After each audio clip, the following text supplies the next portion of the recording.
Want to catch the game or relax to your favorite music? Sluggers has you covered with TVs on every wall and a Touchtones jukebox. Watch, relax at Sluggers Bar and Grill.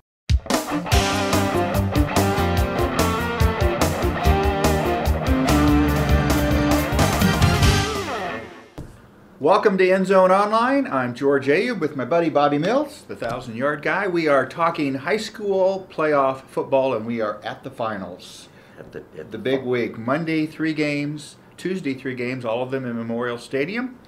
And the festivities get underway Monday morning, 10:15. Can you play football at 10:15? Sure, Somebody's you going to have to. That's right. We're going to talk a little bit about those matchups. We're going to give our picks for the finals. But first, let's do a little work on the games that you went to. You were at the Sutton-Doniphan-Trumbull game, which was probably heralded as one of the better games in the semifinal matchups. Rematch. Yeah. Sutton won the first time, and last night they seemed in control the entire game. Doniphan-Trumbull kind of behind the 8 ball a little bit, and I think I found a line that blocks equally or a little bit better than Doniphan-Trumbull's line. So Sutton has a senior-laden line and an all-underclassmen backfield. Right. Which and the line really, I wasn't at the game, but it was 22 to 18 at one point. Right. And they tacked on a couple touchdowns to the final 36-18. So that senior line kind of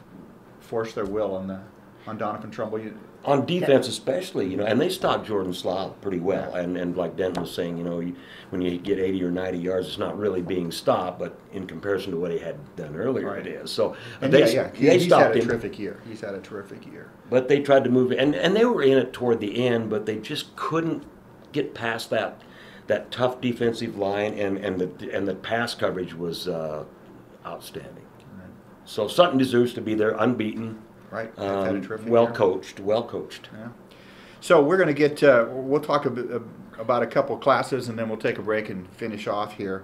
D2, 10-15, Humphrey St. Francis against our friends down the road in Giltner. Right. Giltner, Denton was we talk about Denton, he's behind the camera there, none of you can see him. We can. We were teasing about Giltner squeaking in, Right. Again, they have, I can't say they haven't been tested, but they have really taken care of business.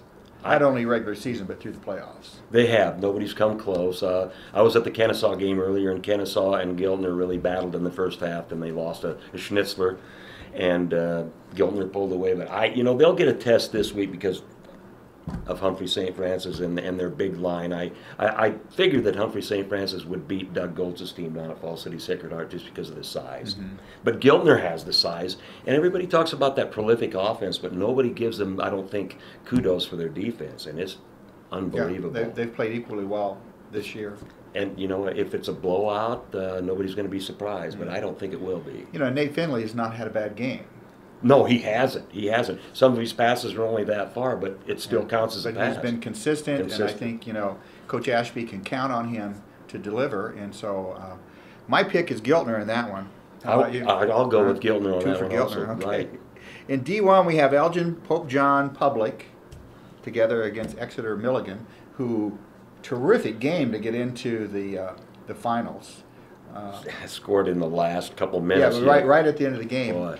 I don't know a lot about these teams, but I do know that Exeter Milligan's coming off an emotional win. Sometimes that can go one way, sometimes it can go the other. I think those kids are tough down there. Pawnee City was just clubbing everybody last year. Came in with 2 backs, well over 1,000 yards. Exeter Milligan beats them 36-0. Right. So it's a good football team. But Carly Wells up at Elgin, he coached for Elgin High before they merged, and both of those teams were good. Those kids know how to play football, defending state champions. I'll tell you what, I'm going to go with the Elgin boys on that one. Just to make it interesting, I'm taking Exeter Milligan in a bit of an upset. All right, that's good. I'll take them right in that way. So we'll be back to talk about the other 4 classes right after this word. Hungry at lunch, after work, or the big game? Sluggers features charburgers, brats, and chicken from the grill, corn nuggets, poppers, fries, and onion rings from the fryer. And don't forget about the daily specials. Eat and enjoy at Sluggers Bar and Grill. All right, we are back with End Zone Online. George Ayub and Bobby Mills. We are talking high school playoff football. We're talking about the finals to be held at Memorial Stadium Monday and Tuesday, making our picks. We're up to Class A, the third game Monday night. That's a 7 o'clock game between Millard North and Omaha North. This is one of 2 rematches among the 6 games. Right. Millard North won the first 37-31. That was that the last game of the season? Last regular season game. So not that long ago. So what do you look for in this game? I thought maybe the inexperience of Calvin Strong, the sophomore, would play into this, but the inexperience has not played into it for Omaha North. So yeah, I see a tough game. That's a good point, because it's the old adage that you start the season as a sophomore, but Calvin's running pretty much as a junior now. I mean, he's had an entire season, and if you look at what they've done in the playoffs, they have essentially gotten better. Oh. They played Millard North as tough as anybody's played them all year. True. Omaha North and Millard South played them tough too, but because Millard North, needed a field goal to get past Millard South. So I think Millard North has been sustained, as the number 1 team throughout the year. Right. But Omaha North is really coming on.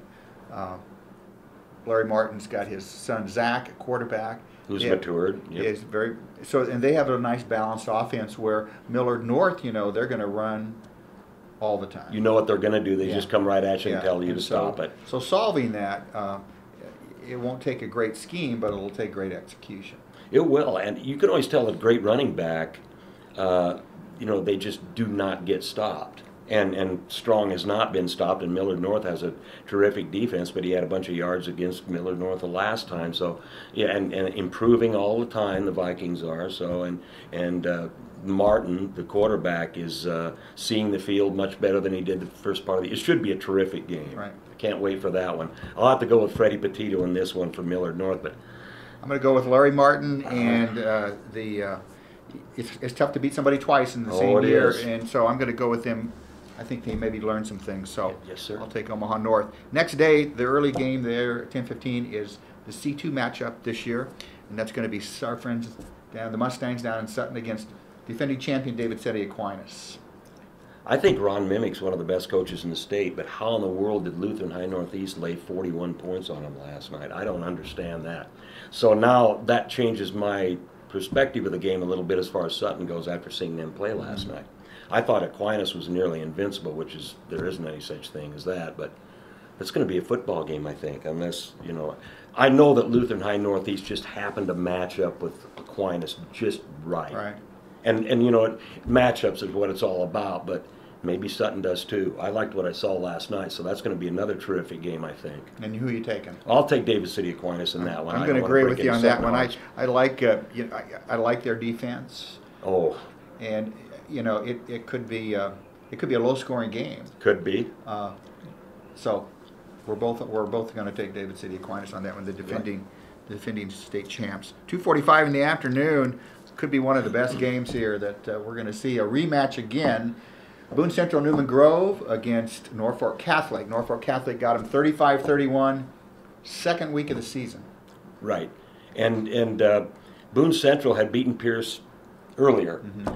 I think it was coaching in that game and a couple critical turnovers that Boone Central normally does not do and has not done since. So this could be a closer game, and Boone led that game by 2 scores at one point, and then the critical turnovers, an interception, and a fumble. Jeff Beller's a great coach up there, and of course they're playing for Isaac Pfeiffer, the injured lad. So for Norfolk Catholic. For Norfolk Catholic, yeah. So that's going to give them an extra incentive if they needed one. But that's a terrific game. I figured these 2 teams would be there at the end. Mm-hmm. And don't kid yourself. You going to get a coin out here? I think so. But I'll go with Norfolk Catholic just because they're going for their 3rd straight title. And they just seem to be at this level above everybody else. But Boone is right there with them this year. I'm going to take Boone because of their quarterback. Oh, Missouri's the difference last night for sure. And I think he's going to continue that. But I really look for a close game here in this one as well. And they've done that in state finals. Boone, Pierce, and Norfolk Catholic. They're all right there. I've seen a field goal make it 9-7 to win a ball game down there in the finals. Okay, so Bobby has Norfolk Catholic. I'll take Boone Central. And then our final game of the playoffs is Class B, Gross Catholic and Norris. Norris put a pretty good whooping on our friends over in Aurora. Got a little snowball rolling. Yeah, I'm surprised at that. I thought it would be kind of go either way. It wouldn't surprise me that Norris won the game, but the score is at 52-13. Yeah. Sometimes when Aurora makes a few mistakes, it snowballed on them, the Northwest game. And they have a good football team and probably shouldn't have advanced that far, but just was by pure, just determination. Right. But Norris has a good football team. They have a better defense than people think.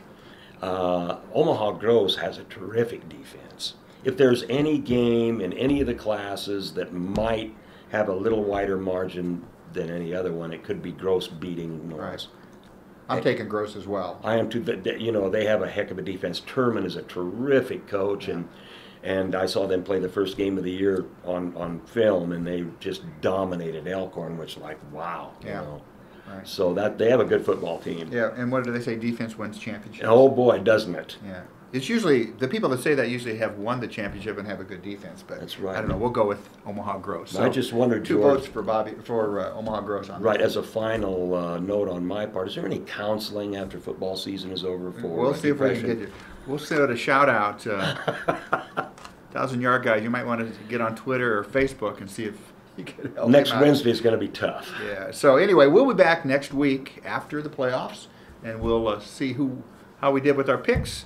We'll talk about some general impressions from the football season, and we'll talk to you then. That will be next week after 2 weeks. I'm sorry, it'll be 2 weeks. Thank you, Denton. He's giving me the hand signs. What a guy. Because it's next week's Thanksgiving, obviously. So get out to a state championship football game if you can do it in Lincoln. I'm George Abe with my buddy Bobby Mills. We'll see you in 2 weeks on End Zone Online.